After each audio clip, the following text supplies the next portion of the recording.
All right, pleasant good morning. John Walk, Lone Star Christian Sports Network, LSCSN, with Dan Morgan.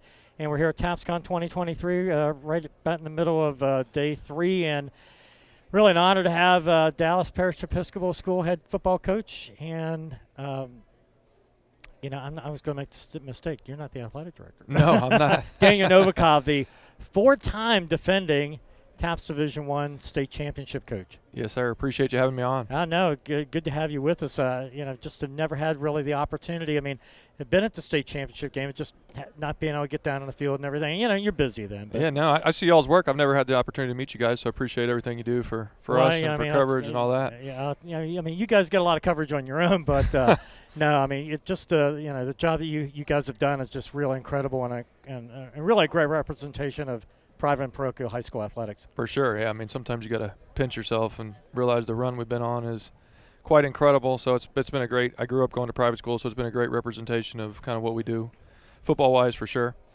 Yeah, I had to dig a little bit. I was working and I was putting together trying to keep up with, guys that have been guys that have coached in private schools and are offensive one, like Kenny Davidson out of Graham. I saw that tweet you did. That was pretty cool. Well, and then, I just didn't realize, all your background and everything, and that you'd gone to St. Mark's. St. Mark's, that's right. Yep. So talk about your progression from St. Mark's, Notre Dame, and then, Yeah. I didn't go to college, or I didn't really know if I wanted to be a coach. Like, obviously, I liked my high school football experience. I think it's the best, I played at 2 levels. I didn't play professionally, but I think high school is a lot more fun than when you get to college, it becomes a job. So in the back of my mind, I was always wishing to go back and be involved in that high school experience. It was great for me, but I didn't go to college, or I didn't get done and think I'm going to be a coach. Didn't really know what I wanted to do. So I kind of got involved and was like, all right, well, I'll go coach quarterbacks at Bishop Lynch for a year. Got an opportunity there. Still not really knowing what I wanted to do, and then just kind of fell in love with it. You're back around the game, back around that high school experience. I tell the players all the time, the reason I'm standing here is it's as close as I can get to doing what you guys are doing. If I could cut my arm off if I would to play one more high school football game, I would absolutely do it. So for me, it's more of a calling than it is a job. Obviously, we're not getting rich coaching high school football. The pay's gotten better, but it's still not where it is for everybody else. But, I think it's more or less that I just want to be around it and want to be around that same experience I had in high school because it was so magical. Playing high school football with your buddies on Friday night, representing your school and your community is like nothing else. The one thing I've noticed is that you've developed, the program in such a way that you're now not afraid to play anybody. Right. I mean, your schedule this past year is just absolutely incredible. It was on accident. I would love to tell you that I was that bold and that daring, but what really happened is, 2 years ago, we lost a good group of kids with Preston Stone, went to SMU. Mm-hmm. So I was calling around, making the schedule, telling everybody, hey, I think we're going to rebuild a little bit. We kind of knew we had a freshman quarterback, so we got some games, and everybody's like, well, how y'all going to be? Oh, well, we'll be okay, coach, but we're not going to be like we were. We're not world beaters. Then we go out. That may have been the best team we've ever had that year, with Andrew Paul and those guys. And so we end up beating a bunch of people, and that was the second year, kind of that back-to-back year. We had some holes to fill, but then, the next year we go out to schedule, and everybody's like, no, yeah, right. Like we're not. We tried everybody in the world before we ended up with Alito, and then, I got to know Coach Buchanan, who we become really good friends now, and I have the total respect for him because, most people probably don't know this, but he was pressured not to play us. There was a ton of pressure on him not to play us. Mm-hmm. He kept firm, played us, and that was a ton of fun for our kids. I'd love to sit here and tell you I planned all that out. Looking back on it in hindsight, it's the best thing I ever did. Like if I could go back and tell myself something from 4 years ago, it'd be like challenge yourself in the schedule because it creates a ton of buzz and excitement and enthusiasm for your program. And at the end of the day, you want to win all the games, but you lose it. It doesn't affect your season. Right. It's not district. It's not playoffs. So, but the enthusiasm it creates and what it did for our program in terms of notoriety and, people respecting. Because the thing we always would hear going through that run of the three-peat was, yeah, but who do they play? They're just playing TAPS. We're kind of located in Dallas. So we hear the Highland Parks of the world and all those people that are kind of chirping about, yeah, but who do they play? Who do they play? Okay, fine. Let's see. So that was kind of our mantra last year, and it ended up being a blast.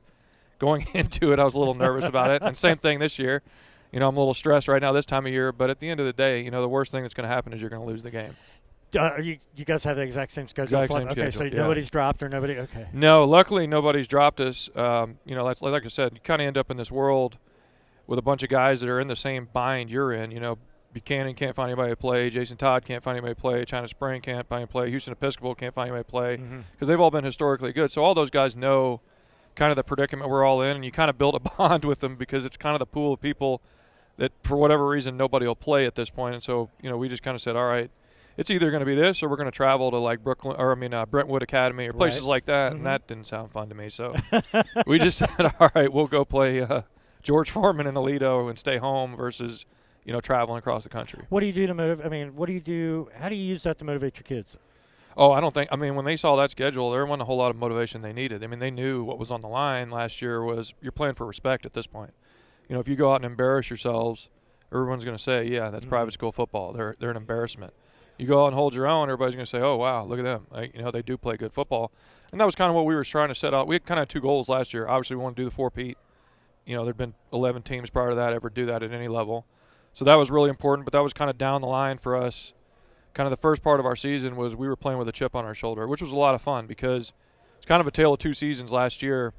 At the beginning, we were the big underdogs, that's where you want to play from. There's no pressure. Hey, they're going out there. Aledo should beat them by 50. Right. Sock should beat them by 50. China Springs should beat them by 50. That's great. That's easy. And then the back half of the season, that to me was a lot more stressful and a lot more challenging because every week you would read about how bad are they going to beat this team. And it's not like that. Every team we play, you go back and look at our schedule, one of the closest games we had was Houston Episcopal, and everybody picked us to roll over them.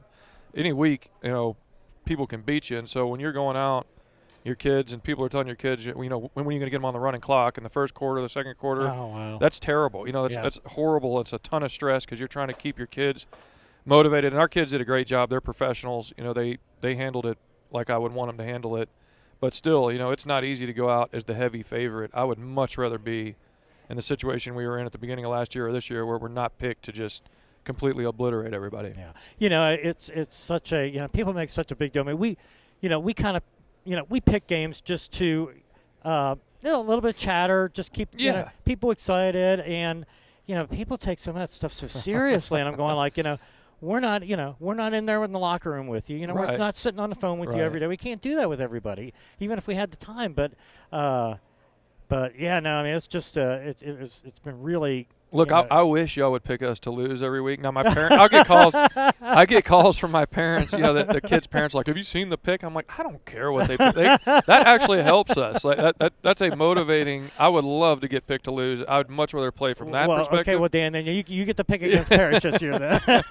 To me, then it's like, you do the old Lou Holtz, like, yeah, we're supposed to lose. Oh, shucks, that whole routine versus – it's humiliating when you're picked to win and you get beat, and so I would much rather play from behind, play as the underdog than the favorite. Coach, I was telling John there's going to be teams that are going to start paying me to pick them the way my season went down. Yeah, right. Other than schedule, I mean, what's your biggest challenge coming into the year?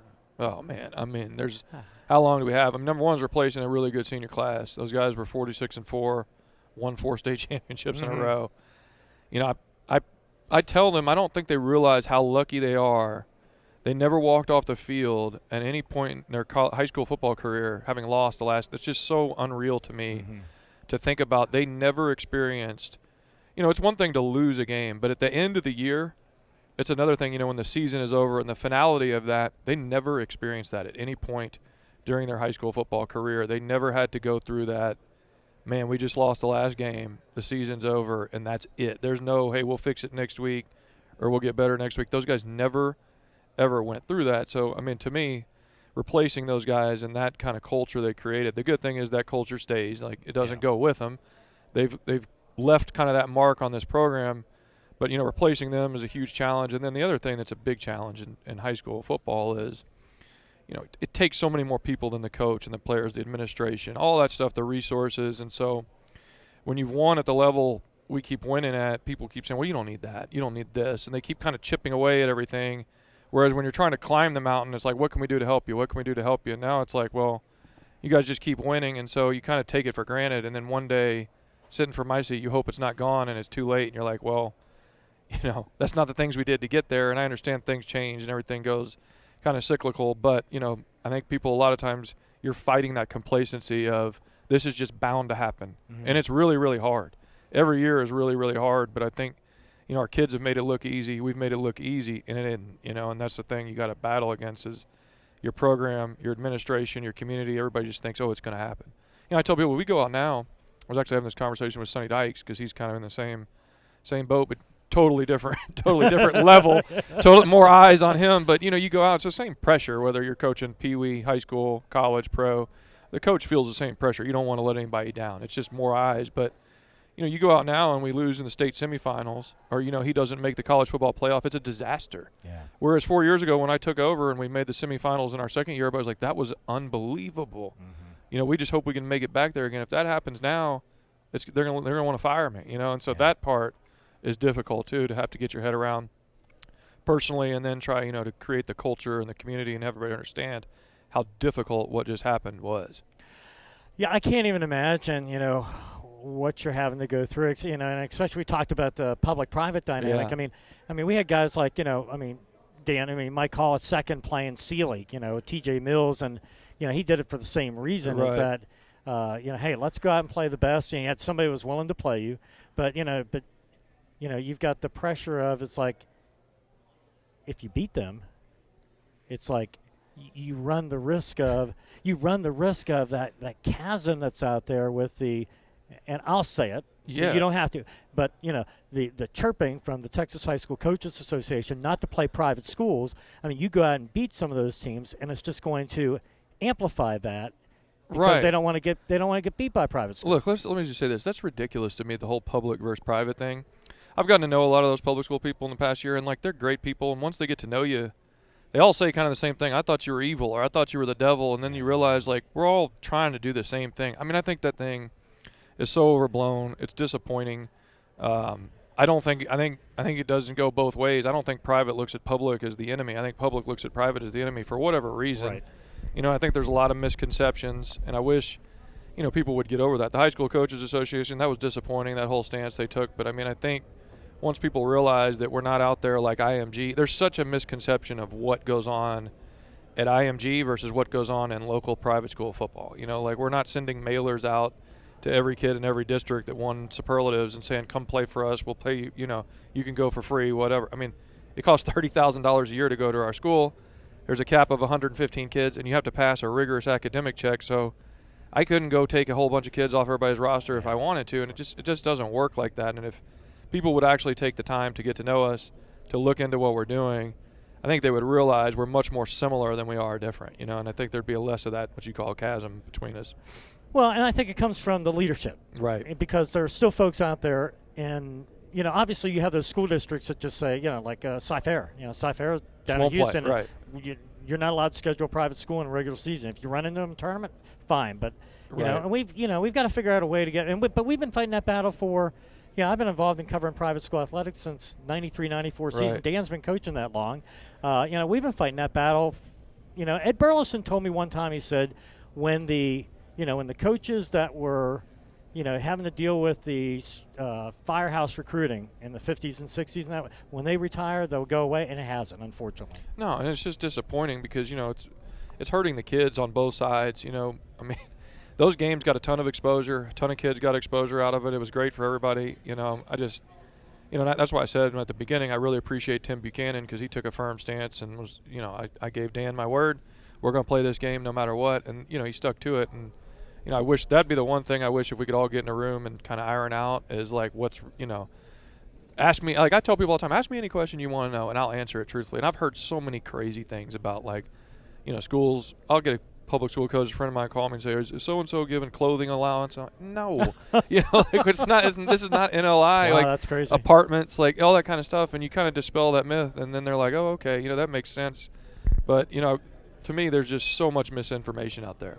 Well, the crazy thing is you have guys retiring, and where do they go? They go to private schools. Yeah, exactly. That's so, the whole legends in the sport winding up coaching in the private school. Absolutely, ranks. you see it all the time. Yeah, we've had a couple, and it's great to have that level of experience of managing a larger, we had a couple of those Right. now, the gentleman at Alvarado coming into Southwest Christian. Yeah. And we just saw the announcement this week, Kyle Story from Frisco Independence, going to be the new athletic director of Fort Worth Christian. Oh, I didn't know that. That just came out this week. So interesting. Well, I tell you what, I know you're busy. I know you're heading part of that 11-man clinic at 145, but it's a pleasure. I apologize that we just haven't taken the time. Likewise. It's like we don't promote ourselves real well because we've got bandwidth issues. You know, Right. It's like we got full-time Right. jobs and we can only do so much, but we try to do as much as we can. I'll say this on behalf of everybody: what you guys do to promote us and promote the sport and promote all the sports and promote private school is really appreciated. You probably don't get told that enough. Just like coaches, you only probably get told when somebody's mad at you. But what you guys do is great and getting exposure for the kids because we need more of that. And we need everybody. Really that's what it's really all about is getting kids opportunities, and you guys do a great job with that.